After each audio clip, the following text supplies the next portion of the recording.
This is city water valves that used to feed irrigation control systems on the golf course from the early 90s, and it's basically been abandoned for years and years and years.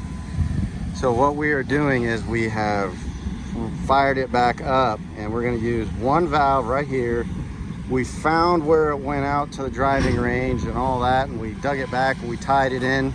So the irrigation, the old irrigation supply line is now going to be used for feeding city water to the bathroom on 7, as well as feeding city water to the comfort station on 13. But in order to get to it, obviously, you see, we had to cut the parking lot out so that we could revitalize this. So I thought it was the lesser of two evils. Somewhere we were going to have to dig up something in order to tap into the city supply line. So made a nice straight cut, and then when we redo the parking lot over there, I'll have them come over and just patch this line so that we're good to go. But Operation City Supply Line is almost complete. Got the main line tied in on number 10. There's 10 T's over there. That little white pipe is our city water line, runs all the way out to a storm shelter on 13. So we got it all the way down there. Ooh, way down there. You can kind of see where it takes a right-hand turn and goes over and ties into the city water valve in the parking lot. So all we gotta do is turn it on and whoop, we go. Get an ice and drink machine out there on 13, and everybody can get their fill when they come by. So going like gangbusters back here on 10 now. Tomorrow will be the city water, their city reuse water supply, I believe, which is right over there. We got to take it, run it all the way over to 18, do the manifold control and all that, and then actually we're going to turn around and tie it right back into this. And then what we're going to do is we're going to send the water this way down this main line. So the water will come down here from the control valve. We're going to close that valve, open that valve, and the water's going to come this way, and then whoosh, right over to the front side for grow-in. So we'll be putting out 1,500, 2,000 gallons a minute at one point, grow-in water on the front side.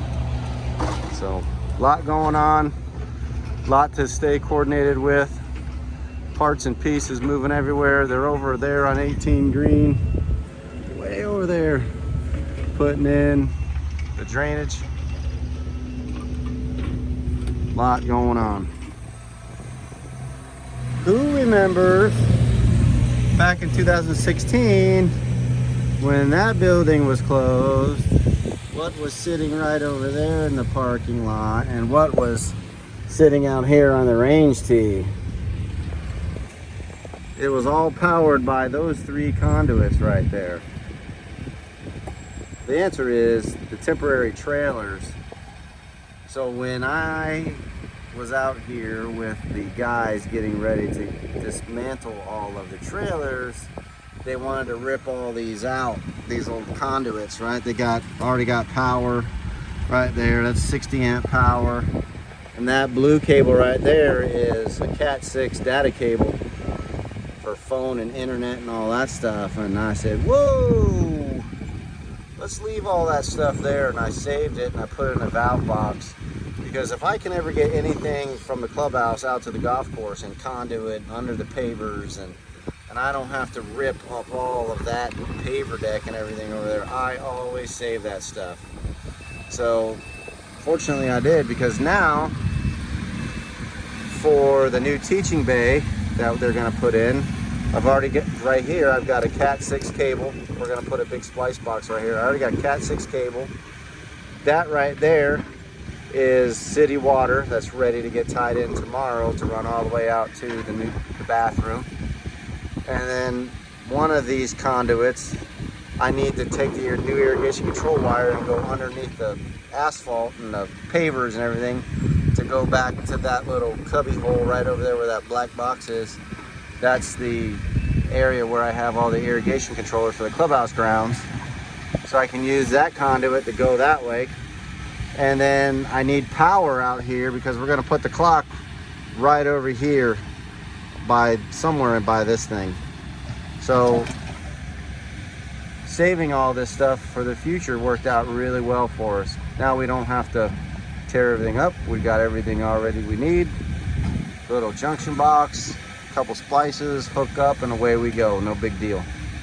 Or we could have had to dig the parking lot all the way back up and all the other thing like we had to do on the other side to tie in the city water. But planning for the future. I am always planning for the future with everything we do here on the golf course.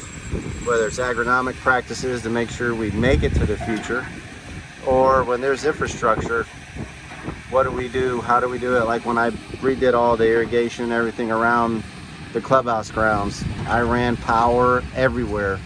So we could have power at the tree, we could have power out the flagpole, we can have concerts on the lawn, we can have weddings out by one tee. There's power all over the place. As while the ground was open, I put conduit and pipes and wire, and who knows what's going to happen in the future. So if you get the chance, just like now with all of this stuff, dig a hole, put a pipe. You never know when you're going to need it.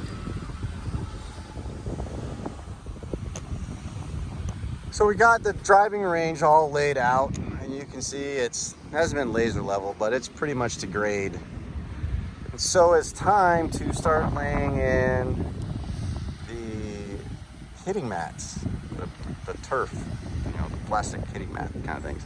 We kind of wanted to see what it would look like, so I laid in, these are 6 stations here, and then you can see there's 6 more stations going that way, and then 6 more stations going that way. That's 18 stations.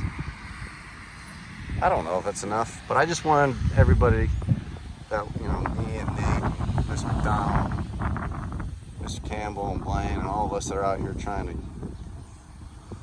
get this project done and done the way we want. I just wanted to see what it would look like. So probably what I'm going to do is shorten this up so that we can use more space. So this is the edge of the tee. So we'll go here and then here, and then kind of, you know, shorten the sections up so they're not 6 straight. Maybe it's 3 or 4, so we can kind of push it all the way to the back. What I needed to be real careful of is this is the teaching bay area. So I didn't want to encroach on that, and then we go to build the teaching bay area and we find out that the teaching pads are inside the footprint of where the teaching bay was going to be. So we're going to move these back a little bit, right? Because this is all usable teeing ground, so we'll take these flags and move them here and just put in a shorter segment. So it's more of like an arc, shorter pieces arcing around.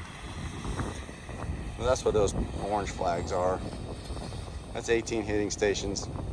And we'll probably extend it all the way down. Try and wind up with some more. 20, 25, 26, I don't know, 24.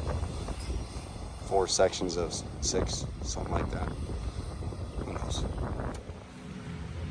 This is a gold tee on 7, and you can see that grass is loving life.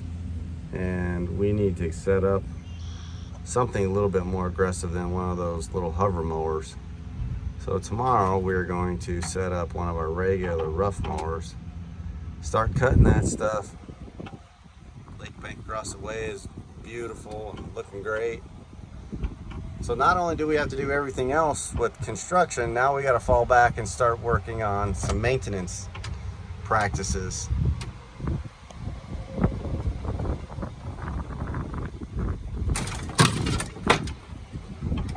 Don't mind that. That's the red tee. Look how gorgeous that is.